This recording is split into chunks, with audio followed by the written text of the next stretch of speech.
No matter which universe we're talking about, there are just some characters that are always going to be a nuisance for certain characters. That's kind of like how Giganta is for Wonder Woman. Someone by default that has to be pretty strong to even be a nuisance for Wonder Woman this much. This was during the early days of comics and Looney Tune type of days. Her origin was a little different. She was literally just an evolved ape, basically, and became a Wonder Woman foe that way. This is one I'm not really going to go over that much in this video, but this is the one that's considered the Earth 2 one that kind of got retconned into post-crisis and stuff, blah, blah, blah.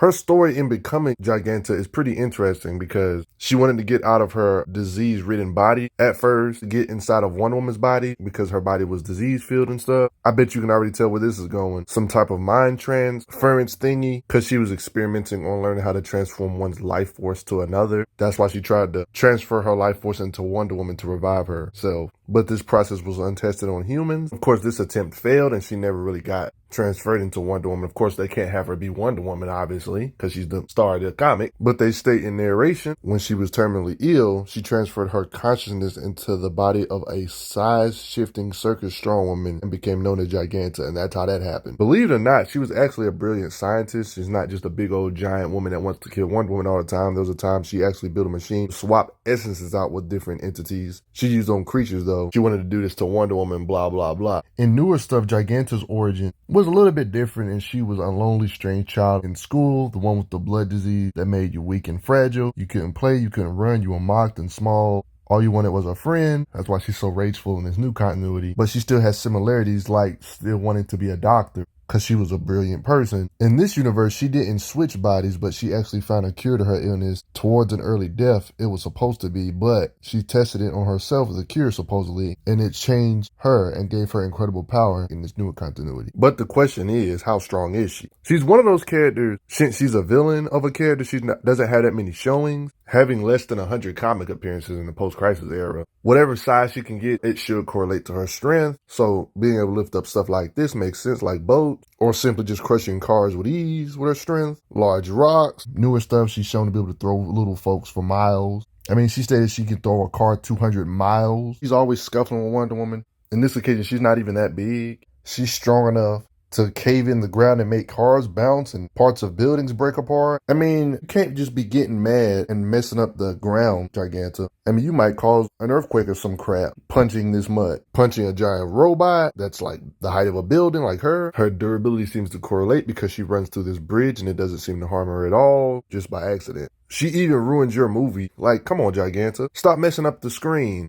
She's strong enough to crumble up subway cars in her hand. Wonder Woman type legacy type characters. Like Wonder Girl she be getting in scuffles with. In this particular case, you can even see her restrain Wonder Girl. Plenty of occasions with Wonder Woman type characters. We not about to act like she ain't getting in no slugfest with Wonder Woman though. That's ridiculous. Even knocking her through some buildings in fights with one another, messing up the environment at that. And naturally, since she's big, vehicles are slow to her because she can take humongous steps, quite literally. Somebody like Wonder Woman who can damage Superman with her punches. She's taking punches from her consistently, even though she's getting handled here. Laser attacks don't necessarily go through her like butter, even if they're shooting her in the head. Hits from Black Adam. Y'all remember when Blue Beetle rammed into her knee and she's like, "What are you doing? You poked me." She's been shot by tanks. That ain't nothing to her. Blue Beetle is a character that you probably don't think is as strong as he is, and the fact that he can't slow her down lets you know her power level. So she might not necessarily be equal to Wonder Woman, but she's definitely a higher end, medium, slower end powerhouse in DC, because Blue Beetle's at least a medium or lower end powerhouse in DC. He's a being that has different armor modes. He has technology or shielding that can shield himself from nuclear bombs. Blue Beetle is stated to be able to end the world or turn it into cinders, and can produce nukes, yet this same Blue Beetle is having issues with this Giganta. Like, she's a threat. Even blast to the eyes, which hurt, of course. Why would you even try to shoot her? Because she'll just counterattack and mess up buildings or stomp you.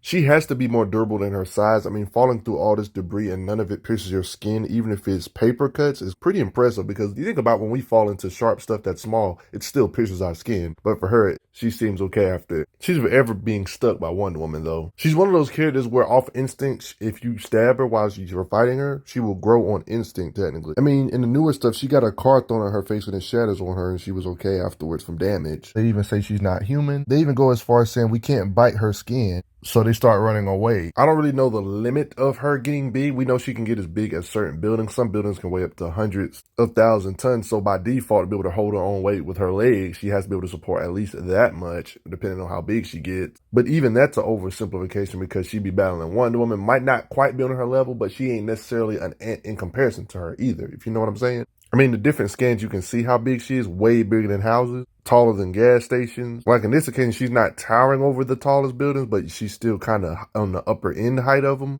It makes sense for her to get in entanglements with like shrinking bigger type of characters like Adam, for example, a guy that can shrink and stuff. In this particular scan, they even narrate 30 foot. So we can kind of get an idea of her weight and mass possibly like this. If this height isn't an exaggeration, she's at least 5 times the size of someone that's 6 foot. You can see how she looks compared to these trees. Consistently strong enough to use her vice grip against beings like Wonder Woman and stuff to hold them. Vice grip on Power Girl. She's strong enough to grab you and just flick your head off with a finger flick. In Rebirth era, she can do some Black Canary type stuff and scream like with a sonic scream, hurting everybody's ears, cracking windows and everything. She's even battled rock-like beings that were even bigger than her, and she's ginormous. So one can argue and say she's strong in what she looks like.